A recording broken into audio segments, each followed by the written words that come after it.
વાતાવરણમાં પણ પલટો જોવા મળ્યો છે। જે પ્રમાણે હવામાન વિભાગે આગાહી કરી છે એ પ્રમાણે અમદાવાદના વાતાવરણમાં પલટો જોવા મળ્યો છે। રાજ્યના અનેક વિસ્તારોમાં આજે કમોસમી વરસાદ જોવા મળ્યો છે। ક્યાંક કરા સાથે ક્યાંક ભારે વરસાદ પડ્યો છે, ભારે પવન સાથે। ત્યારે અત્યારે સમાચાર મળી રહ્યા છે કે અમદાવાદનું વાતાવરણ પણ બદલાયું છે। ભારે પવન અમદાવાદમાં જોવા મળી રહ્યો છે। ઝરમર વરસાદની શરૂઆત, અનેક વિસ્તારોમાં ભારે પવન ફૂંકાતો જોવા મળી રહ્યો છે। હવામાન વિભાગની આગાહી પ્રમાણે ભર ઉનાળે અત્યારે કમોસમી વરસાદ સેટેલાઇટ, બોપલ અને ઘુમા વિસ્તારમાં અત્યારે ભારે પવન જોવા મળી રહ્યો છે।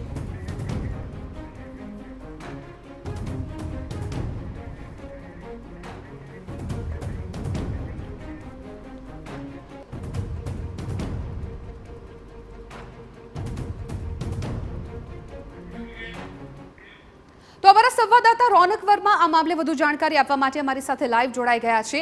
રોનક, જે રીતે હવામાન વિભાગે આગાહી કરી હતી એ જ રીતે અત્યારે અમદાવાદનું પણ વાતાવરણ જોવા મળી રહ્યું છે। ભારે પવન, તમે કયા વિસ્તારમાં અત્યારે છો ને સ્થિતિ પણ તમારી પાછળ જોઈ શકાય છે કે ભારે પવન છે અને કયા કયા વિસ્તારોમાં વરસાદ પડી શકે છે?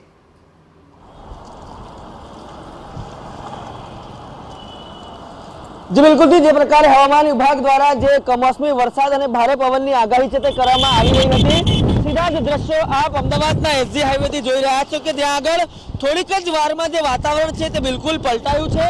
भारे पवनना कारणे समग्र विस्तार छे ते धूळियो बन्यो छे।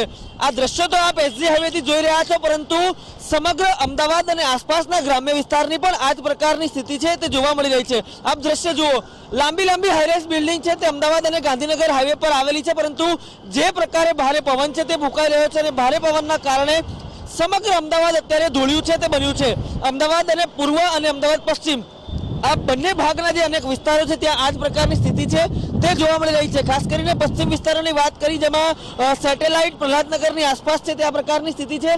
तो बीजी तरफ पूर्व विस्तारनी वात करवामां आवे तो ईशनपुर मणिनगर छे तेमां पण आ ज प्रकारनी स्थिति छे ते जोवा मळी रही छे। आप दृश्य जुओ, अत्यारे जे एसजी हाईवे पर जे लोको अहींयाथी पसार थई रह्या छे ते पण क्यांक ने क्यांक हेडलाइट करीने जे वाहनो छे ते पण चलावी रह्या छे। बीजी तरफ आ जे दृश्यो छे ते आपने बतावવાનો प्रयास करीश के आ जे रोड छे जे आप सीधा ज જોઈ રહ્યા છો તો ઇસ્કોન ને જોડે છે અને આપ જે દ્રશ્ય જોઈ રહ્યા છો તે પકવાન થી ઇસ્કોન તરફનો માર્ગ છે। આ માર્ગ ઉપર પણ નજીકમાં જ અનેક હાઈરાઈઝ બિલ્ડિંગ આવેલી છે, પરંતુ જે તીવ્ર ગતિએ પવન ફૂંકાઈ રહ્યો છે અને તેના જ કારણે જે સમગ્ર વાતાવરણ છે તે ધૂળિયું બન્યું છે અને તેના જ કારણે વિઝિબિલિટી છે તે ડાઉન થઈ છે। परिणामे जे वाहन चालको छे ते अहींया ब्रिज उपर ज थोभाई चूक्या छे, आगळ वधता अटकी रह्या छे। तो बीजी तरफ पाछळ पण जे मोटा वाहनो छे तेनी लाइन छे ते जोवा मळी रही छे। એટલે કે स्वाभाविक रीते हवामान विभागनी जे आगाही हती ते आगाही मुजब કેટલાક વિસ્તારોમાં વરસાદ છે તે પણ પડી રહ્યો છે, ત્યારે અમદાવાદ શહેર અત્યારે ધૂળિયું છે તે બન્યું છે। બિલકુલ રોનક, એટલે રોનક જોઈ શકાય છે આપની પાછળ એ દ્રશ્યો કે જ્યાં જે ટુ વ્હીલર ચાલકો છે એ રોકાઈ ગયા છે, કેમ કે ભારે પવનને કારણે કદાચ તેઓ પોતાનું વાહન પણ કંટ્રોલ નથી કરી શકતા એ પ્રકારની સ્થિતિ છે। એટલે લગભગ થોડી વારમાં હવે વરસાદ પડે તેવી પણ સંભાવનાઓ વ્યક્ત કરી શકાય।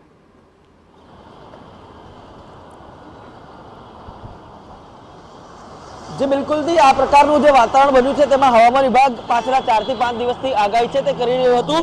સ્વાભાવિક રીતે જે ધૂળભરી આંધી છે તે અત્યારે અહીંયા ચાલી રહી છે। આ તમામ બાબતોની વચ્ચે આપ દ્રશ્ય જુઓ, જે ટ્રાફિક છે તે અહીંયા રોકાયેલો ચાલી રહ્યો છે, ધીરે ચાલી રહ્યો છે અને જે સ્વાભાવિક રીતે વાહન ચાલકો છે તેમને ક્યાંક ને ક્યાંક જે તકલીફ છે તે પડી રહી છે। કેટલાક લોકો છે તે અહીંયા રોકાયા છે, તેમની સાથે પણ વાત કરવાનો પ્રયાસ કરીશું।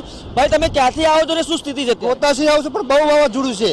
હજુ વરસાદ આવવાનો સમય છે પણ હજુ વરસાદ આવ્યો નથી, પણ વાવાઝોડું જબરદસ્ત છે। સમગ્ર રોડ ઉપર આ જ પ્રકારની સ્થિતિ, આ જ પ્રકાર છે સમગ્ર રોડ ઉપર। વાહન ચલાવવામાં શું તકલીફ પડી રહી છે? તકલીફ પવન છે પણ બહુ આવી રહી છે, કચરો બહુ ઉડી રહ્યો છે, પબ્લિકને બહુ કચરો ઉડી રહ્યો છે।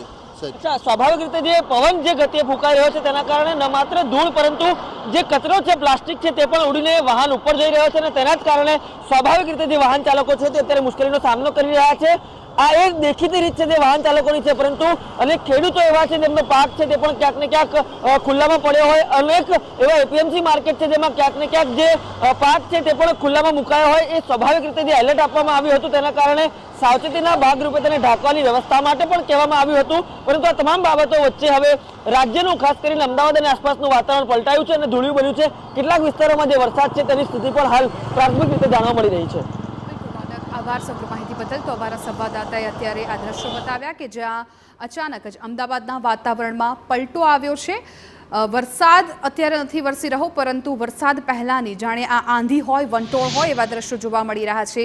આખું અમદાવાદ શહેર અત્યારે ધૂળિયું બની ગયું છે, કેમ કે આ દ્રશ્યોમાં જોઈ શકો છો આ મસ્ત મોટી બિલ્ડિંગો કે જેની પાછળ તમે જે દ્રશ્યો જોઈ રહ્યા છો એ વાદળો નથી, પરંતુ ધૂળનો એ વંટોળ છે કે જે વાદળો જેવું દેખાઈ રહ્યું છે. અત્યારે અનેક એવા વિસ્તારો છે અમદાવાદના કે જ્યાં આ જ પ્રકારે ભારે પવન સાથે વંટોળની સ્થિતિ જોવા મળી રહી છે. અને સિંધુ ભવન રોડના દ્રશ્યો છે કે જ્યાં લોકો પણ પોતાના ટુ વ્હીલર પર કંટ્રોલ નથી કરી શકતા, એ પ્રમાણે પવનની ગતિ છે, જેના કારણે તેઓ સાઈડમાં ઊભા રહી રહ્યા છે, પોતાને સાવચેત જગ્યા પર તેઓ અત્યારે રાખી રહ્યા છે.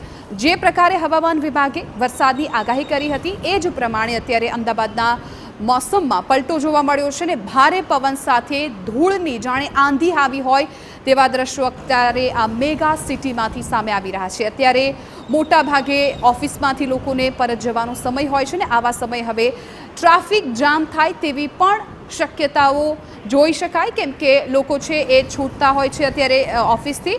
અલગ અલગ રાજ્યના શહેરોના આ દ્રશ્યો આપને બતાવીએ. સૌથી પહેલા અમદાવાદના દ્રશ્યો જુઓ કે જ્યાં અત્યારે વંટોળની સ્થિતિ છે.